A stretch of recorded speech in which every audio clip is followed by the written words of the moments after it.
Pour lire la Bible avec profit, je te propose la recopier, la résumer et puis chercher comment la mettre en pratique, comment obéir à ce que tu as vu dans le texte. Alors c'est un exercice qui est assez personnel, certes, parce que tu vas arriver à des applications pratiques pour toi-même dans la journée, mais je pense que c'est une bonne étape vers la méditation. Alors, on va faire un petit exemple avec Luc chapitre 18, et il suffit d'avoir un cahier, de faire 3 colonnes, et puis de noter dans la première colonne simplement le texte biblique, de le recopier. Dans la deuxième colonne, d'essayer de le résumer brièvement.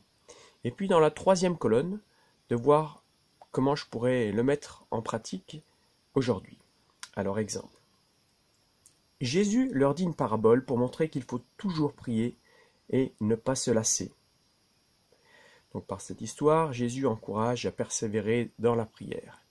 Et je me note pour moi donc de persévérer dans la prière. Il dit, il y avait dans une ville un juge qui ne craignait pas Dieu et qui n'avait d'égard pour personne. Il y avait aussi dans cette ville une veuve qui venait lui dire « Fais-moi justice de mon adversaire ». Pendant longtemps, il ne voulut pas.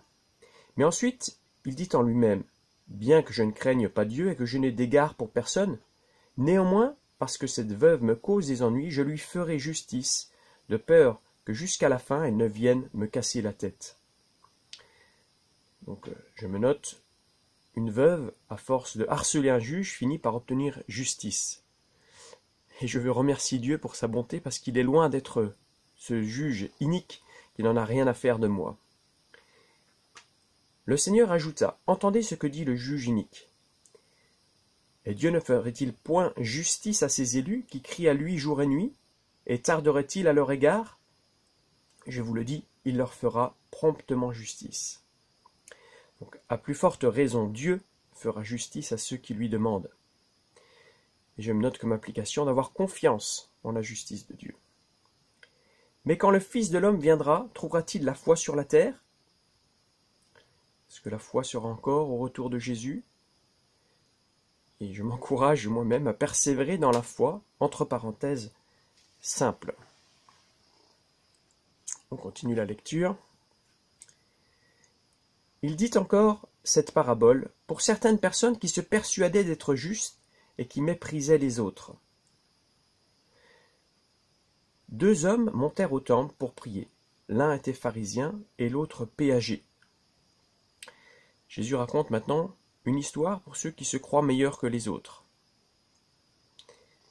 Admire la grâce qui seule justifie et ne méprise personne. Le pharisien debout priait ainsi en lui-même. « Ô Dieu, je te rends grâce de ce que je ne suis pas comme le reste des hommes, qui sont accapareurs, injustes, adultères, ou même comme ce péager. » Un pharisien remercie Dieu d'être meilleur que les autres. Je me note pour moi-même, ne sois pas complaisant avec ton péché, et laisse le jugement à Dieu. Voilà pour ce petit tuto, et je pense que c'est un bon exercice à faire, c'est une étape vers la méditation.